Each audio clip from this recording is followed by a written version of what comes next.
lazy, LinkedIn calls it entitled, your parents call it ungrateful, but here's the thing nobody says out loud. Every single complaint they have about Gen Z at work is actually a complaint about Gen Z refusing to accept a deal that was already broken before they showed up. You didn't change, the contract changed. You just read it more carefully than any generation before you, and you didn't like what it said.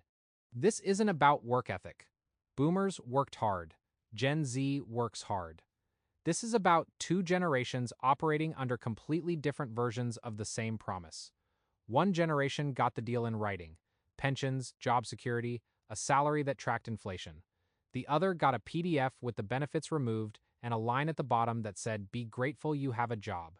We're going to run the actual numbers on what changed, when it changed, and who decided it would change. And by the end of this, quote, lazy is not going to be the word you use anymore. In 1983, 62% of private sector workers had a defined benefit pension, a guaranteed income for life after decades of service, Bureau of Labor Statistics. By 2022, that number had dropped to 15%. Companies didn't renegotiate, they just quietly swapped the deal: pension out, 401k in, risk transferred, from the employer to you. And here's what they called it when they made the announcement. They called it empowerment. Meanwhile, the average boomer who stayed at one company for 30 years retired with a check every month until they died. The average Gen Z worker who stays at one company for 3 years gets a 3% raise and a goodbye cake when they finally leave. Because loyalty that only flows one direction isn't loyalty, it's leverage.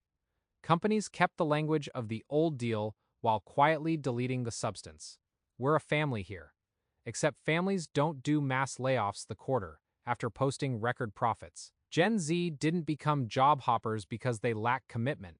They became job hoppers because they did the math. Stay 3 years, 3% raise. Leave after 2, 15 to 30% salary jump. BLS, 2024. Negotiate on higher. Potentially 6 figures in lifetime earnings recovered. The generation that gets called disloyal is the generation that finally read the fine print. Gen Z is the loneliest generation on record. More connected by every metric, more followers, more group chats, more networking events, and lonelier than any generation that came before. At 25, the average boomer had a stable job in one location, a neighborhood they'd lived in for years, coworkers they'd see 5 days a week for decades. At 25, the average Gen Z worker has had 3 jobs, 2 cities, and more Zoom calls than in-person conversations. Proximity got replaced by a notification, community got replaced by a feed, and nobody put that in the job description. Adult friendship requires 3 conditions: proximity, repeated unplanned interaction, and a setting that allows vulnerability. Rollins, 1992. Remote work eliminated the first 2. Hustle culture eliminated the third. You can't be vulnerable in a performance review. You can't have an unplanned interaction on a calendar. And you can't build proximity through a screen at 9 p.m. after a 12-hour day. The people who seem like they have it figured out socially didn't try harder. They accidentally landed in environments that still had all 3. That's a design flaw in the modern career, not a personality flaw in you. In 1980, the average first-time homebuyer was 29 years old. In 2025, that number is 40. NAR 2025. Productivity in the U.S. is up 77% since 1979. Real wages barely moved. Economic Policy Institute, 2024.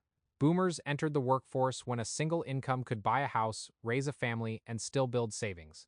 Gen Z entered the workforce when a dual income in a major city barely covers rent. That's not a mindset difference. That's not a, quote, spend less on avocado toast problem, end quote. That's a structural realignment of who gets to accumulate wealth in this economy, and it happened over 40 years, one policy decision at a time. Local elections control zoning laws. Zoning laws control housing supply. Housing supply controls your rent. City councils set minimum wages. School boards shape the next generation's financial literacy, or lack of it. Boomers vote in local elections at twice the rate of Gen Z, Circle, 2023, which means the people making decisions about your rent, your transit, your neighborhood are mostly not you. Vienna built affordable public housing at scale. Singapore tied homeownership to income levels. These aren't radical ideas, they're policy choices. The deal isn't dead because fixing it is impossible. It's dead because the wrong people keep showing up to the meetings. Gen Z reports higher rates of anxiety, burnout, and depression than any previous generation at the same age. APA 2023. And the most common narrative attached to that data is they're weak. They can't handle pressure. They need too much validation. But here's what that narrative skips. Gen Z entered the workforce during a pandemic, into an economy where housing was already out of reach, into a job market that had already normalized contract work with no benefits, and they're being told the problem is that they don't have enough grit.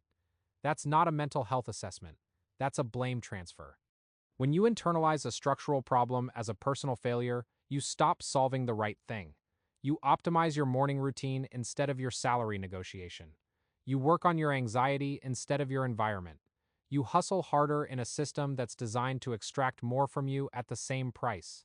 The boomers who tell you to work harder aren't wrong about work. They're wrong about the scoreboard. The game changed. The metrics changed. Grit without direction is just fuel burning in a parked car. The work isn't harder. The map is just different.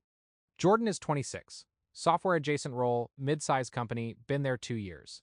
His manager Dave started at the same company in 1991 and never left. Dave has a pension. Dave bought his first home at 28 on a single income.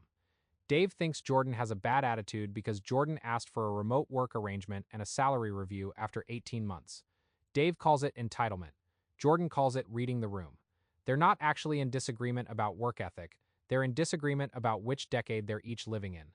Jordan ran the numbers one afternoon. If he stays, 3% annual raise, no pension, no defined path to ownership, remote work officially, quote, under review.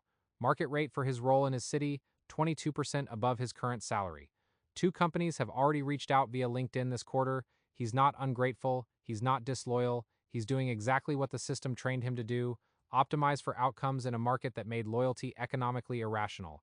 Dave learned loyalty when loyalty paid. Jordan learned the market when the market replaced loyalty. Neither of them made that choice. Jordan didn't blow up his life. He made 3 moves. He negotiated a 14% raise by showing his manager a market comparison, professionally, in writing. He found one genuine connection outside work, through a niche online community around something he actually cares about. And he registered to vote in his local city council election because he finally understood that zoning law is the most expensive decision anyone makes for him without asking. 3 moves, not a reinvention, a recalibration. He's still at the same company, he's just playing a different game inside it. Boomers aren't the enemy. The system that changed the rules without telling anyone, that's the thing worth being clear-eyed about. Most boomers gave everything to a version of the deal that actually existed. Most Gen Z is trying to navigate a version of that deal that was quietly canceled before they arrived. The conflict between the 2 generations is real, but it's a symptom, not the disease.